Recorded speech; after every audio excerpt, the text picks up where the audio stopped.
Di zaman modern yang canggih, dari tahun ke tahun, saya lihat banyak sekali orang yang depresi. Dan saya juga berpikir, zaman dulu itu jarang sekali ada hiburan, bahkan susah kayak zaman sekarang. Zaman modern ini yang saya lihat dari teman-teman saya, mereka selalu ada aja yang bikin mereka merasa nggak bahagia. Padahal zaman ini hiburan itu banyak. Dan contoh lagi, saya melihat perbedaan. Anak kecil zaman sebelum ada gadget, mereka itu biasa aja. Tapi sejak ada gadget, game, dan hiburan lainnya, justru mereka makin kesini malah makin temperamen sifatnya. Sering ketika kamu jenuh, kamu mulai ngegame kan? Beralasan untuk mencari kesenangan dengan game online. Tapi yang saya lihat orang-orang ini yang main game online ini untuk mendapatkan hiburan, justru mereka ini jadi merasa makin stres dengan banyak alasan, yang contohnya kalah, temen timnya nggak bisa main, atau hal-hal sepele lainnya. Yang padahal niatnya tadi buat mencari hiburan. Jadi apa sebenarnya yang terjadi?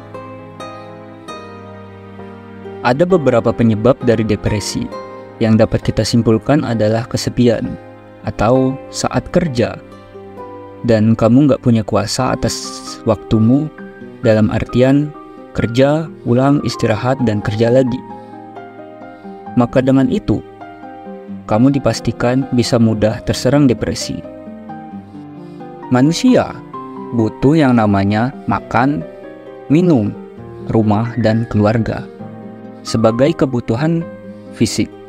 Tapi yang jarang diingat, manusia juga butuh kebutuhan psikologis. Contohnya rasa dimiliki, rasa memiliki tujuan hidup, rasa terjaminnya masa depan, yang intinya memberikan ketenangan. Baik, di sini kita jelaskan lewat cerita aja ya bro, biar paham. Seorang peternak kecil-kecilan bisa dikatakan dia ini peternak sapi. Kerjanya adalah mengurus sapi, mencarikan rumput, dan memandikan sapi, seperti peternak pada umumnya. Bapak peternak ini awalnya bahagia sama sapi-sapinya yang lancar dan enak diurus. Sapinya berkembang biak dengan baik, menghasilkan susu yang bisa dijual. Walaupun gak banyak, tapi cukup. Singkat cerita, ada di mana masa Pak Peternak ini punya musibah. Sapinya yang awalnya sehat-sehat, mendadak semuanya mati dikarenakan suatu penyakit seperti hama pada umumnya. Di posisi ini, Pak Peternak merasa sangat sakit hati atas selama ini kerja kerasnya seakan sia-sia. Dia frustasi, bingung memikirkan gimana caranya buat nafkahin keluarganya. Karena jadi peternak adalah satu-satunya profesi yang dia tekuni. Pak Peternak ini pun akhirnya depresi berat. Kita beralih sedikit bro. Lalu di lain tempat ada seorang psikolog yang meneliti kasus yang terjadi di desa ini. Psikolog ini nanya ke tim psikolog lokal di desa itu. Ada nggak obat antidepresan buat hal ini? Tim lokal bilang ada, padahal tentang obat itu sangat terbatas karena desa ini terletak di pelosok yang sangat jauh. Nah, tim psikolog lokal mencoba buat mengajak Pak Peternak tadi bicara ke tim lokal.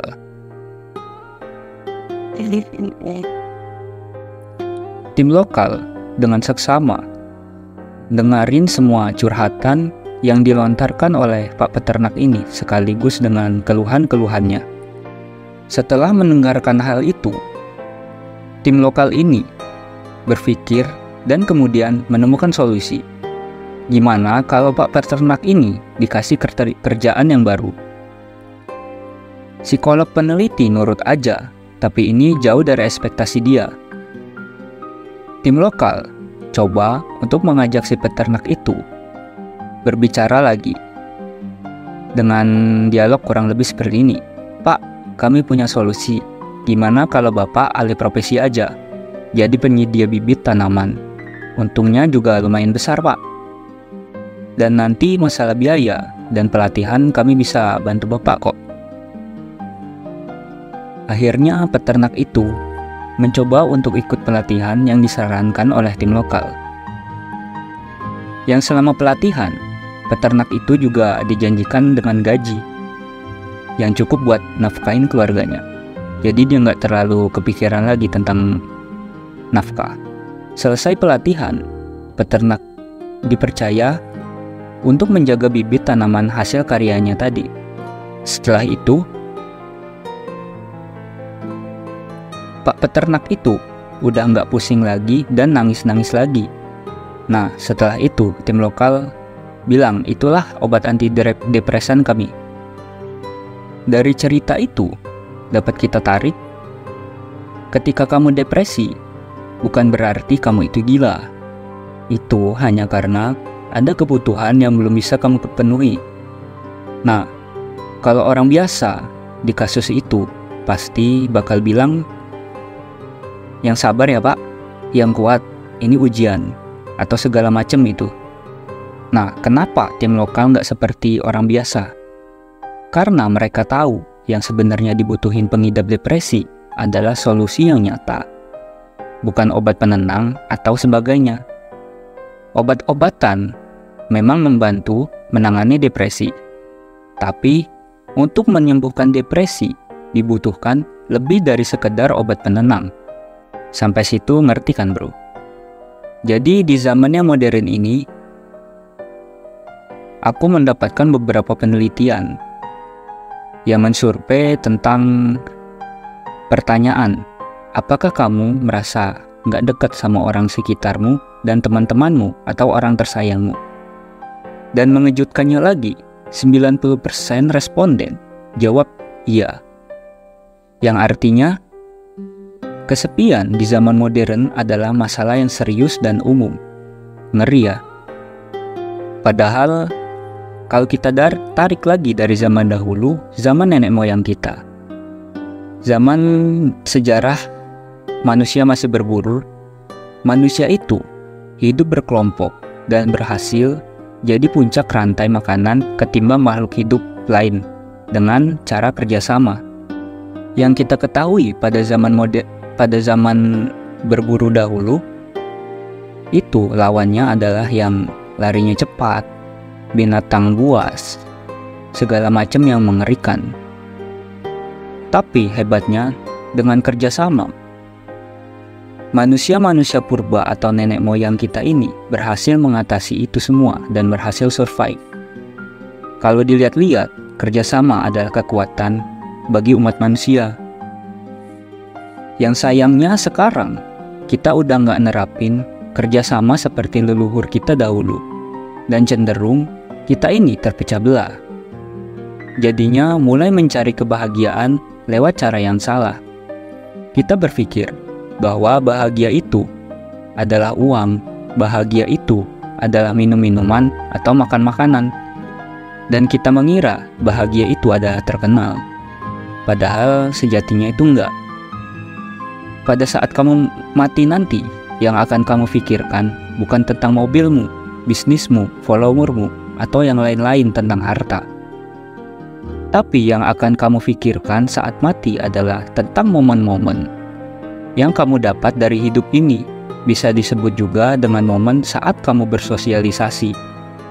Depresi itu merupakan sinyal tubuh untuk memberitahu ada yang kurang dalam hidupmu. Dan karena tubuh memberikan sinyal, kamu tahu apa yang harus kamu lakukan. Jadi, ciptakanlah momen yang bagus. Kejarlah momen indah yang akan terjadi jika kamu membangun hubungan dan pergaulan. Berhentilah buat cari kebahagiaan lewat cara-cara yang gak penting. Percuma rasanya. Oke bro, jangan lupa berikan like, komen, dan subscribe. Dan juga share jika konten ini bermanfaat. Oh iya, jangan lupa untuk naruh kritik, saran, dan hal-hal yang dapat membangun channel ini. Makasih bro.